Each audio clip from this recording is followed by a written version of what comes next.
¿Cómo han estado? Empezando un nuevo año, ¿no es cierto? Bien, los que saben anotar pueden poner como título, se llama hoy, Sufrir nunca fue en vano. Vamos a orar para empezar. Amado Padre, que mora en las alturas de los cielos, gracias Padre bendito por ser tan bueno y misericordioso con nosotros, por permitirnos llegar, Señor, al trono de su gracia, ya que no somos dignos, Señor, porque hemos pecado, le hemos ofendido, no somos, Señor, excelentes, somos de lo peor, pero podemos ver su amor y su misericordia, su gracia, que aún siendo pecadores, usted vino por nosotros y hoy nos considera sus hijos. Gracias, Padre bendito, por este milagro tan grande, y le pedimos, Padre, que su Santo Espíritu nos guíe, Señor, a entender y a comprender su palabra. Se lo pedimos esto en el nombre de nuestro Señor y Salvador Jesucristo. Amén. Bien, estamos iniciando un nuevo año, ¿no es cierto? ¿Y se recuerdan cuando inició el 2025? Todos teníamos proyectos, ¿no es cierto? Nadie se dijo, bueno, este año voy a proponerme sufrir más que el año pasado. Todos dijeron, bueno, en este año tienen que ser mejor las cosas, tiene que ser mejor la economía, tiene que ser mejor mi relación familiar. Pero estamos acabando este año y si hemos hecho un análisis, no hemos llegado a eso. Debe haber pasado un año con estrés, con cosas que uno no quería que sucedan, pero estaban sucediendo. Y de seguro pasamos por momentos difíciles. Ahora, yo no conozco la situación de cada uno de los que estamos aquí, pero sé que debe haber pasado por situaciones bastante difíciles, situaciones en las que estaba estresado, situaciones en las que tenía coraje, situaciones en las que uno dice, ¿por qué a mí? ¿Qué hice para que me esté pasando esto? Y déjame decirle que no está solo, todos estamos en el mismo barco. Todos los que hemos puesto una fe por el Señor Jesucristo, tarde o temprano vamos a enfrentar tribulación. El Señor Jesucristo dijo, en el mundo tendréis aflicción, pero confiad que yo he vencido al mundo. Ahora, cada uno de los que ya tenemos un buen tiempito en nuestra vida cristiana podemos ver que a través del sufrimiento Dios nos ha dado enseñanzas más profundas. Después de pasar por una tribulación aprendemos algo más del amor de Dios, algo más del carácter, ¿no? Y a veces decimos, Dios tiene el control cuando estamos en una situación difícil, ¿no? Pero cuando estamos dentro de la prensa de la aflicción, es bastante difícil decir, bueno, Dios tiene el control, Dios tiene un plan amoroso para mí. En ese momento estamos pasando por sufrimiento y es difícil gozarse y creer las promesas de Dios. Bueno, eso me pasa a mí, no sé si les pasa a ustedes, pero creer las promesas de Dios cuando está en la prensa de la aflicción, a veces como que se vuelve difícil de creer.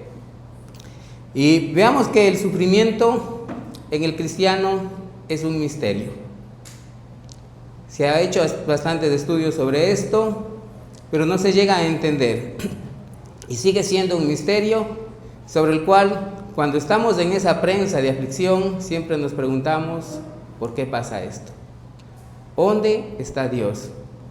Y ese misterio crece más sabiendo que hemos depositado nuestra fe en el Señor Jesucristo y creemos que de aquí en adelante no va a haber sufrimiento, no va a haber aflicción.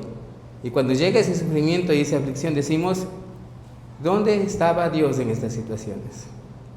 Estaba pensando en una chica o señora, y es ahora, Joni Eareckson Tada. No sé si conocen la historia de esta señora, está en YouTube, pueden verla. Hay incluso una película que relata la vida de ella y cuenta la historia de que ella, de que era jovencita, aproximadamente unos 15 años, dijo, yo quiero servir al Señor, quiero entregar mi vida completamente para Él y que sea mi vida entera para su servicio. Y ella dijo, Señor, aquí está mi vida, haz lo que tú quieras de ella. Pasó como un mes y del colegio se fueron a un río. En eso todos los estudiantes se lanzaban del bote en que estaban a bañarse, a nadar. Pero ¿qué pasa? Que cuando ella se lanza, hay un efecto en el agua que se vuelve como el cemento. y no puede romper la onda del agua, y ella cae justo en ese momento y se quiebra el cuello y queda parapléjica. Entonces, ¿qué decían? Ella no podía mover absolutamente ni manos ni pies, apenas los ojos, y le tuvieron que poner en una camilla amarrada con correas, porque cada vez que se cansaba de estar boca arriba, volteaban la camilla para que esté boca abajo.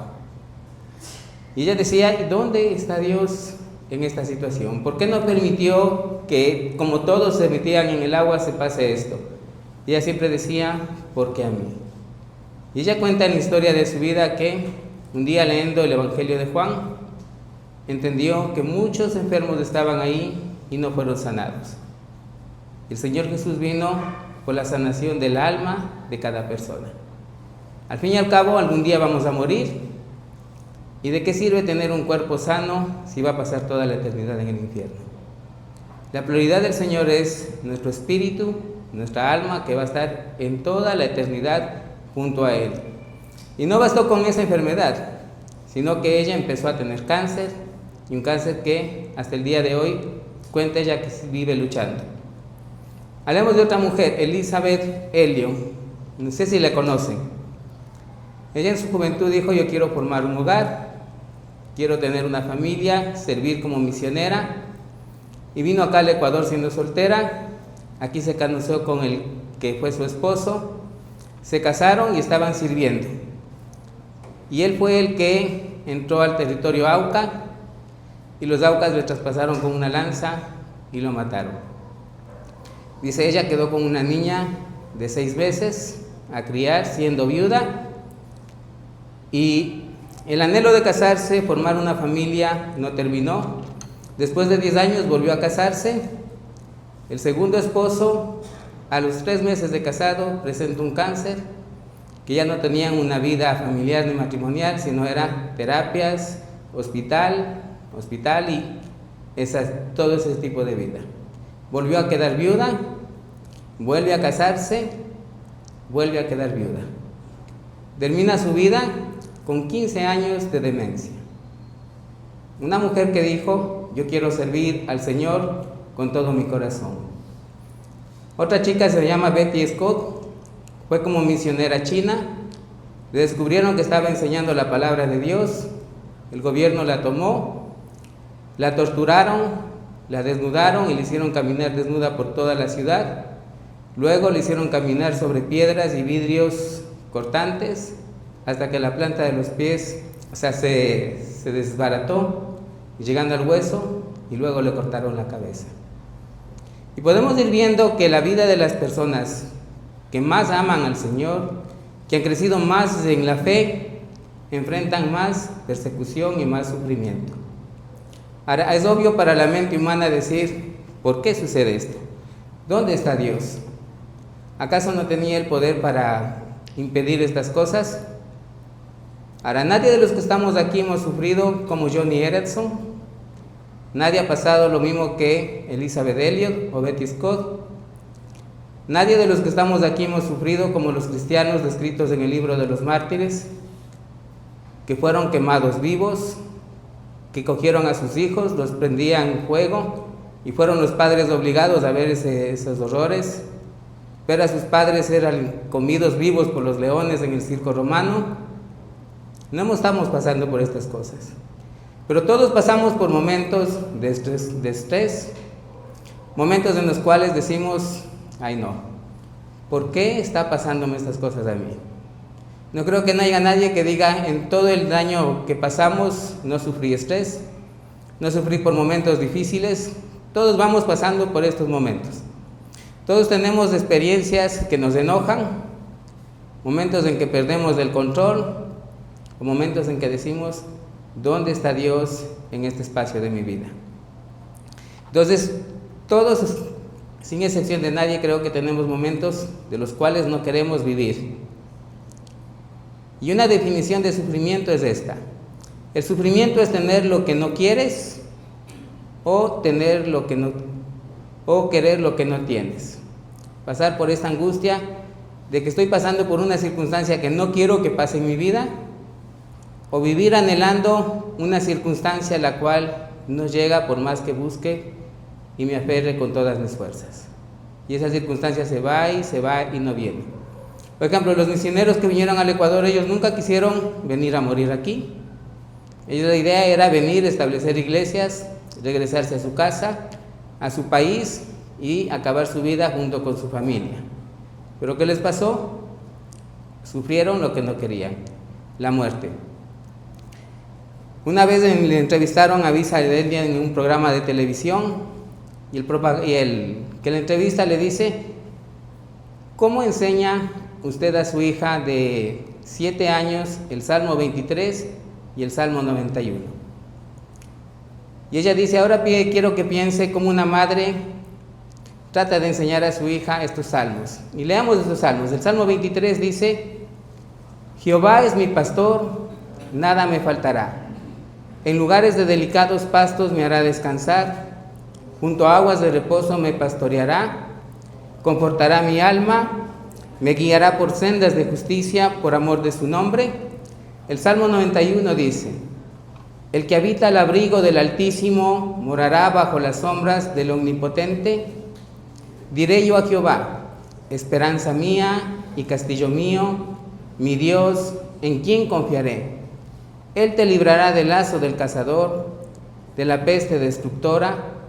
Con sus plumas te cubrirá y debajo de sus alas estarás seguro. Escudo y adarga es su verdad. No temerás de terror nocturno, ni saeta que vuele de día, ni pestilencia que ande en oscuridad, ni mortandad en medio del día destruirá. Caerán a tu lado 1000 y 10.000 a tu diestra, mas a ti no te llegará. Y el periodista le dice: ¿cómo le enseña eso a su hija de 6 años cuando su padre fue a servir al Señor y los Aucas lo cogieron y lo mataron? ¿Dónde estaba Dios en ese momento? ¿Dónde estaban esas promesas que están en la Biblia que podían haber reclamado? ¿Acaso antes de salir no oraron? Y Elizabeth Delio dijo: sí, oraron, y justamente oraron este salmo, y se fueron hacia los Aucas. Y ella dice: ¿cómo le explica eso a la niña? Dice: la niña tiene que aprender que Dios lo ama, sin importar las consecuencias. ¿Y cómo? Porque la Biblia lo dice así. Y le dice: no tienes que fijarte en las consecuencias o en las circunstancias por las que estás pasando. Simplemente la Biblia dice que Dios te ama y tienes que creer. Y esta es la fe. La fe es creer a la palabra de Dios, aun cuando las circunstancias me estén diciendo todo lo contrario. Esta niña entendió eso y podemos ver que fue una fe genuina. Aun cuando las circunstancias le decían: Dios te abandonó, Dios abandonó a tu padre, ella dijo: no, Dios me ama, y creció con esa fe. Entonces, cuando experimentamos con cosas que no queremos o no nos gusta, recordemos de Isaías capítulo 43, verso 2, que dice: cuando pases por las aguas, yo estaré contigo, y si por los ríos, no te anegarán. Cuando pases por el fuego, no te quemarás, ni la llama arderá en ti, porque yo, Jehová, tu Dios. Ahora entendamos lo que está diciendo este salmo, este Isaías. Dice: cuando pases por las aguas. Y aquí el texto nos dice que no son aguas tranquilas, sino son aguas turbulentas, llenas de remolinos, con palizadas y todo eso. ¿Qué está diciendo Isaías? Vamos a pasar.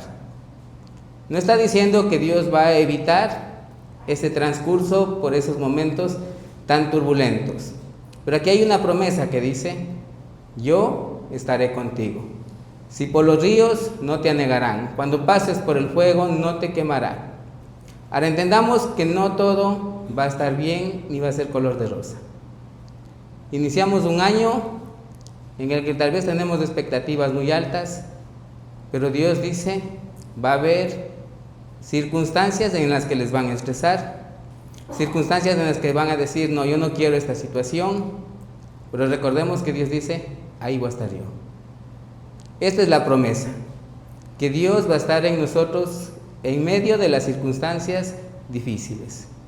no es que no va a haber circunstancias difíciles. Las circunstancias difíciles van a estar ahí, esas circunstancias que no queremos vivirlas van a estar ahí, pero la promesa de Dios es: yo estoy contigo en esas circunstancias. Ahora, el gozo de la vida cristiana no es la ausencia de sufrimiento, sino la presencia de Dios. Cuando entendamos esto, que no es la ausencia del sufrimiento, sino la presencia de Dios en medio de ese sufrimiento, vamos a experimentar lo que es el gozo. David dijo en el Salmo 23, verso 4, dice: aunque ande en valle de sombra de muerte, no temeré mal alguno, porque tú estarás conmigo. ¿Se fijan cómo dice David? No es que dice: bueno, ahora yo he puesto mi confianza en Dios y no hay valle de sombra de muerte. Él dice: aunque ande en valle de sombra de muerte, hay circunstancias difíciles que vamos a vivir. David dice que no temerá al mal porque no hay, sino que dice: no va a temer al mal porque Dios va a estar con él en medio de esas situaciones difíciles. Ahora, ¿por qué va a haber situaciones difíciles? Vivimos en un mundo malvado. Ahora, tratemos de salir afuera a la calle con el teléfono en la mano. ¿Qué nos pasa? Nos van a robar, nos van a asaltar. Andemos en la calle en horas no adecuadas, nos van a atacar. Entonces tenemos que tener en cuenta que va a haber situaciones difíciles porque vivimos en un mundo malvado. Pero también tenemos una naturaleza malvada. Y a veces las cosas que hacemos se vuelven como boomerang. Lanzamos mal a alguien y ese mal vuelve hacia nosotros. Recordemos, somos pecadores. Y aquí la promesa es: Dios va a estar con nosotros en medio de estas situaciones difíciles. No pensemos que porque ya somos creyentes no va a haber situaciones difíciles, no van a haber esta situación que está pasando el país, no nos va a afectar. Nos va a afectar. Pero la promesa de Dios es: yo voy a estar contigo en esas situaciones. No vamos a estar solos. La situación que no me gusta va a ser de operar en nosotros algo que es llevarnos a poner nuestra confianza en Dios como nuestra única esperanza. Pongamos el caso de nuestro país. Llegó un momento en que la delincuencia estaba tan fuerte que no se podía salir. ¿En quién estábamos confiando? ¿En la policía? ¿En las autoridades? Ya no. Ahí empezamos a poner nuestra esperanza en Dios. Y fue un medio que Dios utilizó para que muchos creyentes aprendan a depender del cuidado y la soberanía de Dios. Porque si estuviera todo color de rosa, todo bonito, ¿en qué nos convertimos? En alejarnos de Dios. Las circunstancias fáciles no nos permiten confiar en Dios. Pero cuando estamos pasando por circunstancias difíciles, esas circunstancias difíciles nos llevan a depender de Dios a cada momento. Imaginemos una situación económica en la que ya he probado con todo y no tengo. Ahí es el momento en que podemos decir: Dios, ahora sí estoy a confiar en sus palabras, a confiar en sus promesas. Pablo dijo en Romanos capítulo 8, verso 18, dice: pues tengo por cierto que las aflicciones del tiempo presente no son compatibles con la gloria venidera que en nosotros ha de manifestarse. Pablo no dice que no va a haber aflicciones mientras estemos en este mundo. Dice: van a haber aflicciones. Pero si comparamos con las glorias que vamos a recibir cuando vengamos, van a ser mucho más grandes. Entendamos, el sufrimiento es un medio incambiable por el cual aprendemos verdades valiosas. Siempre que hemos estado en situaciones difíciles, Dios ha mostrado más su gracia y su bondad. Entonces recordemos, el sufrimiento no es en vano, pero el sufrimiento también es un mensajero de Dios. Y Él nos da un mensaje a través de ese sufrimiento. El sufrimiento es una de las maneras que Dios utiliza para captar nuestra atención. C.S. Lewis, en su libro ¿Por qué le pasa cosas malas a gente buena?, dice: Dios nos susurra en nuestros placeres, nos habla en nuestra conciencia, pero nos grita en nuestros dolores. El dolor y el sufrimiento es el megáfono de Dios para despertar a un mundo sordo. Entonces, cuando hay sufrimiento, entendamos que es que Dios nos quiere dar un mensaje. Dios está permitiendo dolor o sufrimiento, cosas que no nos gusta, porque Él quiere decirnos algo. Y vamos a ver cuál es ese mensaje. Lo vamos a ver en el libro de Job. Voy a hacer un resumen del libro de Job y ahí nos va a ilustrar por qué Dios permite el sufrimiento. Y vamos, antes de entrar en el resumen del libro, a entender la cultura. Porque es interesante entender la cultura. Ahí vamos a entender las palabras que dice Job, las palabras que dicen los amigos, y cuando Dios rompe con el silencio, las preguntas con las que irrumpe sobre Job. Y el libro de Job es el libro más antiguo de toda la Biblia. Y si entendemos la cultura de ese entonces, en ese entonces se creía que el hombre bueno recibía bendiciones y las bendiciones se miraban a través de la prosperidad. O sea, un hombre rico, lleno de bienes, lleno de ganado, de oro, de plata, era un hombre muy bueno al cual Dios le estaba pagando por ser bueno. Pero si miramos un hombre en la miseria, era un hombre muy malo al cual Dios le estaba castigando por ser malo. Ahora vemos también que en el libro de Job, en los primeros capítulos, Dios resalta las cualidades de Job y dice que era un hombre perfecto y recto. Más adelante vamos a entender por qué le dice esto, ¿no? Y Job era un hombre que representa la bendición y la riqueza. O sea, el hombre que estaba agradando a Dios, por eso Dios lo estaba bendiciendo, pero de un momento al otro, él lo pierde todo. Perdió todas sus posesiones materiales, perdió su oro, su plata, sus ganados, sus animales, sus camellos, sus sirvientes. Luego pierde sus hijos. Su mujer le dice, lo abandona, maldice a tu Dios y muérete. Y no con eso pierde su salud. Llega a tener una llaga tan horrible de los pies a la cabeza que no había nada sano. Ahora entendamos que Job no tenía la más mínima idea de lo que estaba pasando. Y entendamos que Job tenía el pensamiento de la cultura de ese día. Yo soy bueno, soy bendecido porque soy bueno. Y es un premio que Dios me está dando por ser bueno. Ahora, de este lado de la historia nosotros sabemos que había una batalla espiritual donde Dios le estaba dando una bofetada a Satanás. ¿Cuál era el rollo espiritual? Es que Satanás dice que una vez que el hombre peca y su naturaleza cambió en pecadora, nunca puede confiar en Dios.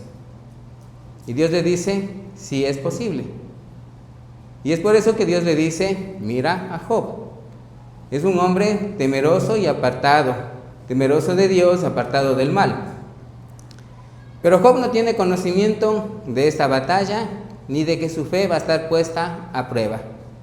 Porque aquí lo que está poniendo a prueba es la fe. ¿Por qué ama Dios, Job a Dios? Lo hace porque fue regenerado, o sea, ¿puede confiar Job en Dios o es otra cosa? Entonces, en el cielo Satanás está desafiando la fe de Job. Y Dios dijo de Job, dice, no hay otro como él en la tierra, varón perfecto y recto, temeroso de Dios y apartado del mal. Está en Job capítulo 1, verso 8. Bueno, Satanás dice, si es verdad, yo no puedo negar esta situación de Job. Y presenta una de esas preguntas diabólicas que él hace. En Job capítulo 1, verso 9 dice, ¿acaso teme Job a Dios de balde? Y aquí viene el rollo del asunto. ¿Qué le está diciendo Satanás con esta pregunta? ¿La fe de Job es genuina o es falsa? ¿Por qué Job es un hombre temeroso de Dios y apartado del mal? Es solo el interés de las cosas materiales que Dios le está dando. Le ha bendecido mucho con oro, con plata, con animales, con siervos, y esta es la razón. No es porque de a de verasmente ama a Dios. Por eso Satanás le dice, Job tiene una fe interesada. Miremos en el verso 10. El verso 10 de Job 1 dice, ¿no le ha acercado alrededor de él y a su casa y a todo lo que tiene? Al trabajo de sus manos has dado bendición. Por tanto, sus bienes han aumentado sobre la tierra. Y las palabras de aquí de Satanás es, Job es un interesado y su fe no es genuina. En otras palabras, Job no está amando a Dios, está amando a los beneficios que obtiene al ser un hombre recto y al ser un hombre íntegro. Fijémonos en el verso 11, dice, Satanás le dice, pero extiende ahora tu mano y toca todo lo que tiene, y verás si no blasfema contra ti en tu misma presencia. En otras palabras dice, quítale todo lo que tienes y vamos a ver su fe. Vamos a ver si sigue siendo íntegro, vamos a ver si sigue siendo apartado del mal y temeroso de Dios. Dios le da permiso a Satanás de atacar a Job y comienza el misterio más grande que no hay explicación. De la noche a la mañana Job pierde sus bienes materiales, pierde sus hijos, su familia, pierde su salud, lo pierde todo, totalmente todo. Ahora, una de las cosas que se nota es que el libro de Job es famoso por la paciencia de Job. Pero si analizamos bien cada capítulo, cada versículo, Job no es un hombre paciente. Las palabras que él va dando en los discursos que él da es un reclamo contra Dios y muestra su impaciencia. Recuerden cuál era el pensamiento de Job. Yo soy bendecido porque soy bueno. Dios está en deuda conmigo porque soy un excelente hombre. Por eso Dios tenía que seguir pagando. Ahora, en todos estos meses yo no he hecho nada de cambiar mi vida. ¿Por qué tengo que sufrir un castigo que el que debía recibir los que no son temerosos de Dios? Y Job presenta algunas quejas, ¿no? Y el Espíritu Santo los registró en el libro para que nosotros podamos entender. Veamos las quejas de Job. Por ejemplo, en el capítulo 3, verso 11 dice, ¿por qué no morí yo en la matriz, o expiré al salir del vientre? En Job 3:20 dice, ¿por qué se da luz al trabajo y vida a los de ánimo amargado? Aquí Job está reclamando a Dios y le dice, ¿por qué no me evitaste vivir todo lo que he vivido? Si yo moría en el vientre de mi madre, no hubiese visto tanto dolor y tanto sufrimiento. O si al nacer hubiese muerto, hubiese pasado esto. Y dice, ¿por qué dan luz al trabajo y vida a los de ánimo amargado? O sea, ¿por qué los que están en aflicción no nos morimos rápido y se acaba? Pero al que está feliz, rápido le llega la muerte, rápido le llega cualquier cosa y se acaba. Pero cuando estamos pasando por situaciones difíciles, como que se hace eterna ese tiempo. Y empieza la palabra ¿por qué? Supone que hay una razón. Y Job lo que está diciendo, Dios tiene el control de todas las escenas. O sea, nada pasa por el azar. Y continuemos viendo lo que dice Job. En el capítulo 10, verso 6 dice, tus manos me hicieron y me formaron. Reconoce que es creación de Dios. Y luego te vuelves y me deshaces. ¿Qué es lo que está diciendo Job? Dios, me quieres destruir. Tú mismo me hiciste y ahora me pones como blanco tuyo y me persigues para destruirme. Está diciendo, me pusiste como tu enemigo y el blanco tuyo para atacarme. Los amigos de Job le acusan de ser un hombre que no tiene temor de Dios. Si leen atentamente van viendo esto, ¿no? Y veamos qué más dice Job en el capítulo 16, verso 12 al 13. Próspero estaba y me desmenuzó.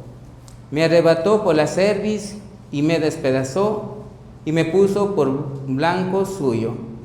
Me rodearon los flecheros, partió mis riñones y no me perdonó. Mi hiel derramó por tierra. ¿Qué estaba haciendo Job? Recriminando a Dios por su sufrimiento. Y estaba diciendo en ciertas palabras, Dios es injusto.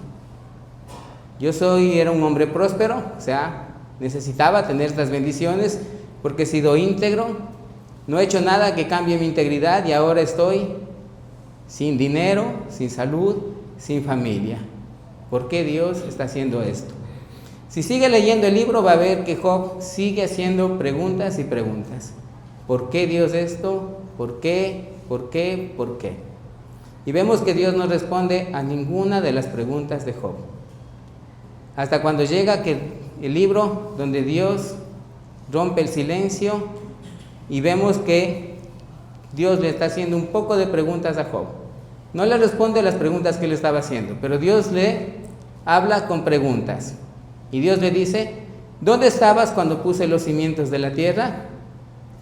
¿Has visto los tesoros de la nieve? ¿Quién encerró con puertas del mar? Y así Dios le va haciendo preguntas y preguntas a Job. Ahora, Dios conoce que todas estas respuestas a las preguntas que le está haciendo. Y Dios sabe perfectamente que Job no puede responderle. Entonces, ¿cuál era el propósito de esto? ¿Qué estaba haciendo Dios con tantas preguntas a Job? Dios estaba dando a mostrar a Job quién él era él. Si recuerdan, Job dice, de oídas te había oído. Después de pasar por sufrimiento, dice, mas ahora mis ojos te ven. Dios le estaba dando un mensaje a Job, le decía, conóceme como soy yo. La idea que tú tienes de mí está equivocada, pero ahora yo te voy a mostrar quién soy yo. Ahora Dios no le está dando explicaciones a Job, él no tiene por qué hacerlo, ni tampoco nos va a dar explicaciones, ni está obligado a darnos explicaciones a nosotros cuando estemos pasando por situaciones que no nos gustan. Todas las preguntas que Dios le hizo a Job le revelan lo grande y lo maravilloso que Dios es.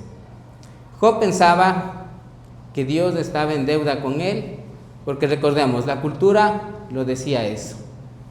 El hombre bueno es merecedor de riquezas y bienes porque es bueno. Y cuando Job estaba teniendo riquezas, decía entonces, Dios me está pagando lo que me debe.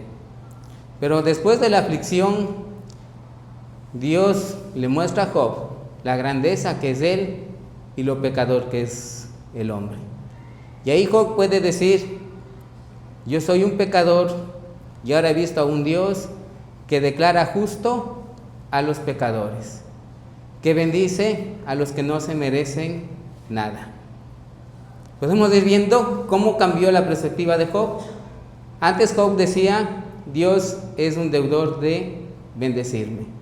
Pero ahora él reconoce, Dios no debe nada y él me bendice porque él es misericordioso y está lleno de gracia. Job tenía que aprender el mensaje de Dios y la única manera que Job entendía era a través del sufrimiento. El sufrimiento de Job lo llevó a conocer la gloria y la gracia de Dios. Recuerden, antes del sufrimiento, Dios era un deudor de Job. Después del sufrimiento, Job entendió que todo lo que él tenía era por gracia y de gracia. Entonces, ¿cuántos de nosotros creemos que Dios está en deuda con nosotros? Dios tiene que bendecirme, Dios tiene que cuidarme, Dios tiene que prosperarme. Creemos que Dios tiene que contestar mis oraciones a mi manera, a mi tiempo, en la forma en que yo quiero, porque nosotros tenemos un corazón que es mentiroso y nos engaña y nos hace creer que somos justos delante de Dios cuando no lo somos. Y Dios en su gracia nos va a dar pequeños golpecitos a nuestra fe y nos va a revelar la verdadera identidad de nosotros, como lo hizo con Job. Job creía ser un hombre justo, que merecía los beneficios. Cuando Dios le golpeó su fe, reconoció que él no merecía nada y que todo lo obtenía porque Dios era bueno y misericordioso. Por eso él puede decir, de oídas te había oído antes, mas ahora mis ojos te ven. Ahora sí puedo experimentar en carne propia lo que es la gracia de Dios. Entonces, Job responde a estas preguntas. ¿Por qué no nos pasa a nosotros lo mismo? Cuando nos da golpes a nuestra fe, empezamos a ver lo pecadores que somos y la gracia de Dios. Entonces, cuando ven esos momentos difíciles, tenemos un año en que de seguro viene eso, Dios le va a dar la respuesta que le haces preguntas. ¿Por qué? Y la respuesta es, confía en mí. Sin explicaciones, solo confía. La verdadera fe no se basa en las circunstancias, se basa en el carácter de Dios. Creer que Dios es lo que Él dice que es. Así como esa niña que dijo, creer que Dios es bueno y le ama, aun cuando quedó huérfana y necesitaba y lloraba la presencia de su padre. La fe falsa, al ser golpeada, se destruye. Una vez que viene la aflicción, la fe falsa dice, hasta aquí llegó y me regreso al mundo. Pero la fe verdadera, al ser golpeada, se fundamenta en el carácter de Dios. Se agarra más del carácter de Dios y dice: Dios es bueno, no entiendo lo que me está pasando, pero sé que Dios tiene el control y Él me ama. Y en su amor no me va a dar nada que me haga daño. Entonces, cuando Dios permite algo que le duele, tenemos dos opciones. La una es decir: no entiendo, no me gusta, pero sé que Dios es Dios, Él tiene el control y voy a confiar en que Él me ama y en su amor no me da nada que me haga daño. O la segunda: niego la existencia de Dios y reconozco que todo es al azar y no tiene nada de propósito.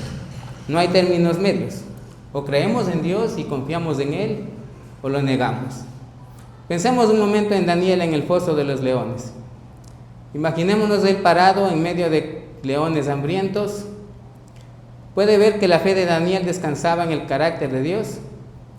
Ahora, Dios no evitó que Daniel fuese al foso de los leones. ¿Dios podía haber hecho eso? Sí. Pero Él dijo: quiero que vayas y estés en el foso de los leones, porque vas a conocer que yo te amo y puedo cuidarte. Dios no evitó que José sea vendido, que José sea calumniado, que José vaya a la cárcel. Permitió que pase todo esto. Como Dios tampoco evitó que Pablo, Silas, Pedro vayan a la cárcel. Dios no impidió que Juan el Bautista le cortaran la cabeza. Pero todos estos hombres descansaban en el carácter de Dios y decían: Dios es bueno y me ama, y confío en lo que Él está haciendo. Si yo tengo fe, voy a confiar en que la circunstancia que estoy pasando es buena porque Dios me ama. Dios le dijo: confía en mí, y todos ellos confiaron. Todos ellos dijeron: tú eres Dios y tú sabes lo que estás haciendo, y yo voy a entrar en la confianza y descansar en eso. Ahora, Dios tiene un mensaje para el creyente, y el mensaje para el creyente es: confía en mí. No veas las circunstancias por las que estás pasando, simplemente confía que yo te amo, y en mi amor yo no voy a hacer nada que te haga daño.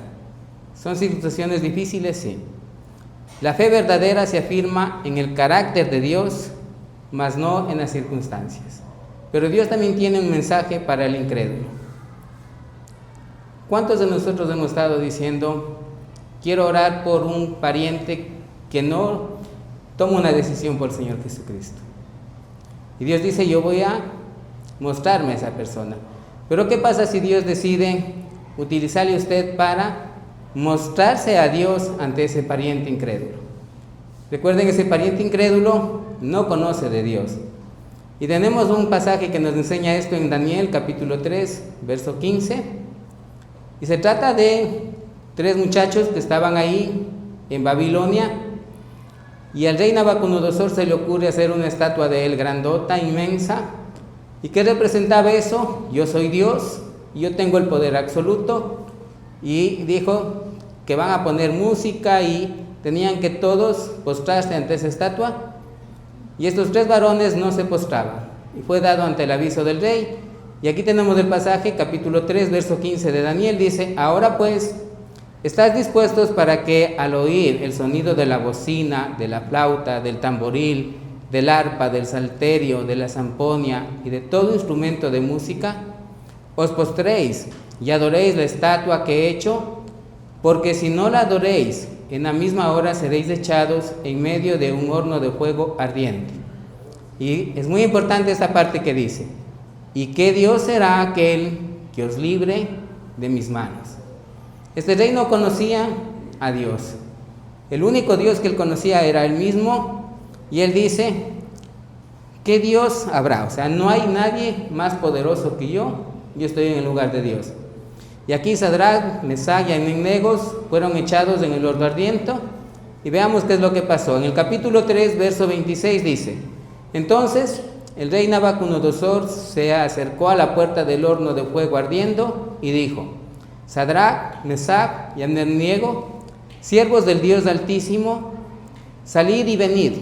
Entonces Sadrach, Mesach y Abednego salieron de en medio del fuego. ¿Qué dijo antes Nabucodonosor? ¿qué Dios será aquel que os libre? Yo no conozco a ningún Dios. El único Dios que yo conozco soy yo.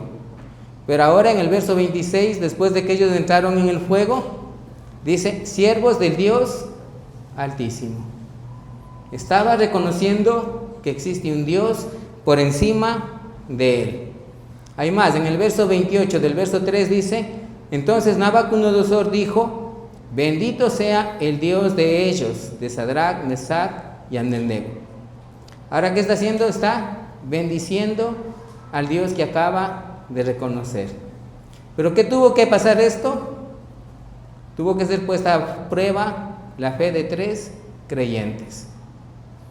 Y a veces decimos, Señor, ¿por qué no salva a un pariente? Y cuando Dios nos pone una aflicción para que puedan ver y reconocer a ese Dios vivo y verdadero, los incrédulos, saltamos y rechazamos y no pasamos por esas pruebas. Dijémonos en el verso 29, dice, por lo tanto, del mismo capítulo 3 de Daniel, decreto que todo pueblo, nación o lengua que dijese blasfemia contra el Dios de Sadrach, Mesach y Abednego sea descuartizado y su casa convertida en muladar, por cuanto no hay Dios que pueda librar como este.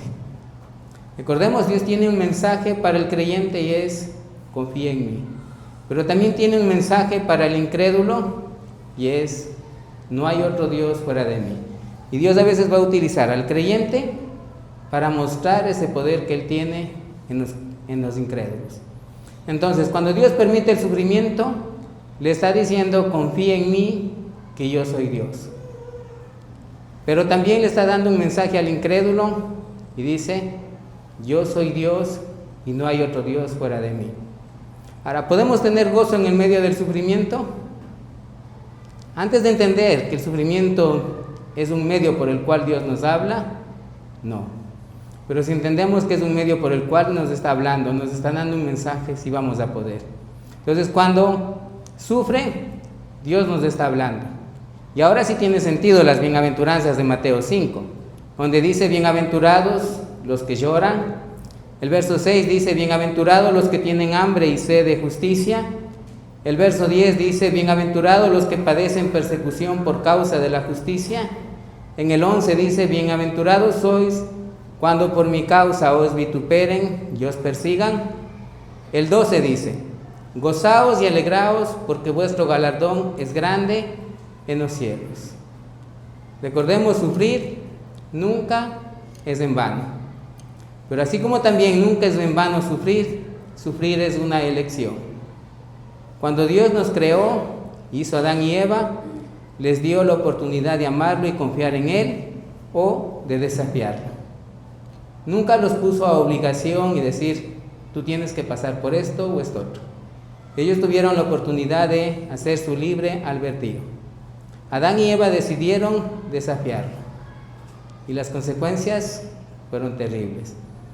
El Señor Jesús, cuando estaba en la tierra, Él tuvo la misma oportunidad de amar a Dios y confiar en que Él le ama y que todo lo que hace, lo hace por amor y nada le va a hacer daño, o desafiar su autoridad. Y el Señor Jesús decidió tomar la copa del sufrimiento, ir a la cruz y confiar en que el Padre le estaba amando y Él sabía lo que estaba haciendo y voluntariamente aceptó esa copa. No fue obligada. Ahora, nosotros somos creyentes verdaderos. Si somos creyentes verdaderos, tenemos la misma opción: o tomamos esa copa o la rechazamos. Cada uno de ustedes va a decir, la tomo o la rechazo, o vamos a seguir el deseo de nuestro corazón. El deseo de nuestro corazón es, yo no quiero sufrir, pero nuestra obediencia, nuestra fe va a decir, voy a tomar la copa que Dios tiene preparada para mí. La decisión es de cada uno. Dios nos dio libertad de elegir. Y quiero contarles la historia de unos misioneros, Phil y Janet, un matrimonio americano que decidieron ser misioneros en África y estaban sirviendo en África y tenían problemas para tener niños. Cuando por fin tuvieron un bebé, el bebé se les murió a los 3 meses de haber nacido. Ellos mandaron una carta a la iglesia a la que estaban sirviendo, a las que les apoyaban, y en la carta que le enviaban cargaban la angustia de haber padecido, de haber perdido a ese bebé. En una de esas iglesias había un hombre llamado Samuel Rutherford, un hombre que había padecido varias tribulaciones, y él les envía una carta a ellos. Y la carta dice así: la gracia no elimina el amor de una madre, sino que lo coloca en su torno, que hace todas las cosas nuevas para que pueda ser refinado. Él te llama a llorar, y es magnífico, que con él al cielo llevó un corazón de un hombre para ser un sumo sacerdote compasivo. Cada persona que sufre debe entender esto. La copa que ahora estás viviendo ya estuvo en los labios del dulce Señor Jesús. Él la bebió primero antes que tú, y Él sabe cuánto duele. Este matrimonio recibió la carta y volvieron a contestar. Dice: la tormenta del dolor está calmando y el Señor está pintando un cuadro nuevo y diferente de sí mismo. Este matrimonio dijo: después de esto podemos ver un cuadro nuevo de Dios al cual antes no habíamos visto. Igual que Job. Job dijo: antes de la tribulación de oídas te había oído, mas ahora que he pasado por la tribulación, mis ojos te pueden ver. Antes Job decía: yo soy un hombre justo y Dios está en deuda conmigo. Después de la tribulación dijo: soy un vil pecador y todo ha sido la gracia de Dios sobre mí, y no hay mérito en el hombre. Después de la aflicción podemos amar más a Dios, porque hemos visto que su amor es grande. Y Dios usa el dolor para hablar al hombre, porque esa es la manera de llamar la atención. Si estuviéramos todo el tiempo momentos sin dolor, nos olvidaríamos de Dios y nos alejaríamos. Hay 2 himnos que son hermosos. Uno es La gracia admirable y otro dice: en la cruz yo primero vi la luz. Y la cruz es el gran símbolo de la fe cristiana. Las iglesias bautistas por lo general tienen una cruz en los templos y todos los cristianos se identifican con una cruz. La pregunta es: ¿qué representa la cruz? La cruz es el símbolo del sufrimiento. Ahí el Señor Jesús derramó hasta su última gota y sufrió. Solo la fe cristiana aborda el sufrimiento sin rodeos. Todas las religiones lo evitan y dicen: tienes que evitar el sufrimiento, pero la fe cristiana dice: pasas por el sufrimiento. Una verdad inquebrantable. Usted y yo sufrimos porque vivimos también en un mundo vendido al pecado. Esta es una de las causas del sufrimiento. Cuando Dios creó al mundo, lo hizo un lugar donde no habitaba el sufrimiento. Pero también nos dio la libre libertad de elegir en confiar en Dios o desafiarlo. Lamentablemente, cuando decidimos desafiar a Dios y creer a Satanás, el sufrimiento se vuelve la marca del hombre. Y ahora reclamamos: ¿por qué? Porque Dios, ¿qué ha hecho Dios para librar el dolor? Dios lo hizo todo. Él se convirtió en hombre, se convirtió en cordero, y Él sufrió todos los dolores habidos y por haber. Y Él puede decir: yo sé por lo que están pasando. Si es un hijo de Dios, tarde o temprano el dolor va a golpear su fe. David dijo en el Salmo 46, 1 al 3: Dios es nuestro amparo y fortaleza, nuestro pronto auxilio en las tribulaciones. Por tanto, no temeremos, aunque la tierra sea removida y se traspasen los montes al corazón del mar, aunque bramen y turben sus aguas, y tiemblen los montes a causa de la braveza. David dice: Dios es nuestro pronto auxilio y fortaleza, nuestro pronto auxilio en las tribulaciones. David dice que no es que no va a haber tribulaciones. Mientras andemos por este mundo, va a haber tribulaciones. La respuesta de Dios a David le dice en el verso 10 del Salmo 46, estad quietos y conoced que yo soy Dios. Seré exaltado entre las naciones, enaltecido seré en la tierra. Nabucodonosor no conocía de Dios, permitió que pasen por el fuego del horno 3 hombres y le conoció. ¿Cuánta gente hay afuera que no conoce de Dios? Y Dios dice, yo quiero que le conozcan. ¿Cuántos estamos dispuestos a decir, yo quiero ser ese instrumento que tú usas para que ellos conozcan? Este es el mensaje de Dios. Usted viene y va a ver que hay dolor, hay sufrimiento, pero vamos a confiar en que Dios sabe lo que está haciendo y Él tiene el control. O vamos a negar esto y saltar. Es la decisión de cada uno. O acepta la copa de sufrimiento que Dios le tiene o le rechaza. Empieza un nuevo año, ¿cuál va a ser la decisión?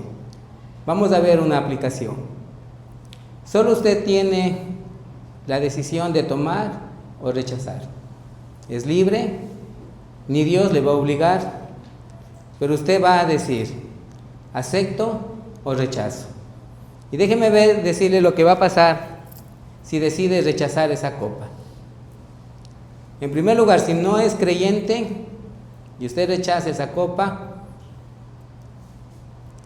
si no ha confiado en Cristo como su Salvador, va a pasar la eternidad en el infierno. Ese es un lugar de tormento, un lugar horrible, donde el gusano y el fuego nunca se apagan, donde los dientes se crujen de dolor, donde día y noche va a ser esto. Imagínense eso, llegar a este lugar donde todos los que rechazaron a Cristo están crujiendo de dolor, están con lamentos, oír esos gritos de dolor, de angustia, y nunca salir de ahí.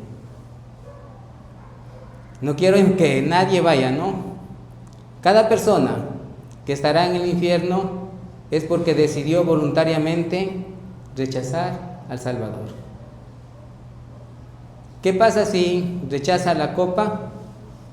Para el incrédulo, el infierno. Pero ¿qué pasa con los creyentes?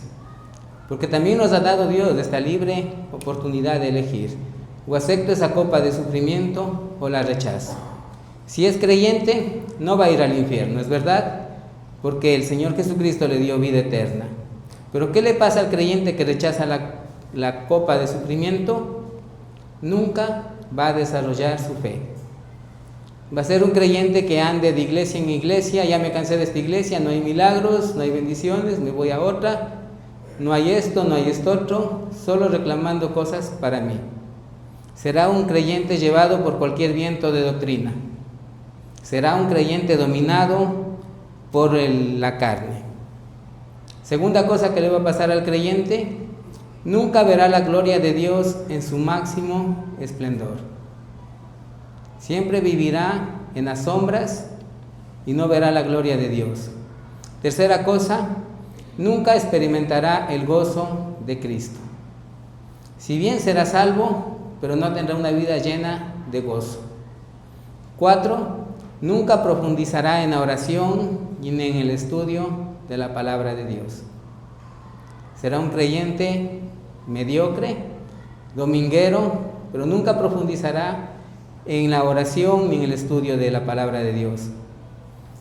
Ya vimos que el sufrimiento era un megáfono de Dios para llamar nuestra atención. 5, nunca tendrá galardones en el cielo. ¿Se imagina usted llegando al cielo? Ese momento donde todos los otros creyentes van con coronas y echan sobre el Señor, y uno va ahí sin nada, con las manos vacías. Imagínese cómo se va a sentir en ese momento. Un momento de sentirse el cristiano más miserable. ¿Qué hice en toda mi vida desperdiciada? Y hoy estoy ante el Señor de señores sin nada. ¿Qué pasa si toma la copa hoy? Si es una persona que no tiene a Cristo y hoy decide decir, yo quiero tomar esa copa de sufrimiento, en primer lugar, Jesús va a ser como su Señor y su Salvador. y el infierno no va a ser su lugar sino el cielo. Lo primero que va a sentir es la paz, pero si es un creyente, su fe se va a fortalecer. Cada día su fe se va a desarrollar más fuerte. Va a ver la gloria de Dios como nunca antes la vio. Así como Job, después del sufrimiento, dijo: puedo ver la gloria de Dios más grande que antes. De oídas he oído, ahora mis ojos te ven. Participará del gozo de Cristo. En cada tribulación, ser consolado por Cristo trae gozo al creyente. Profundizará en la oración y en la palabra de Dios.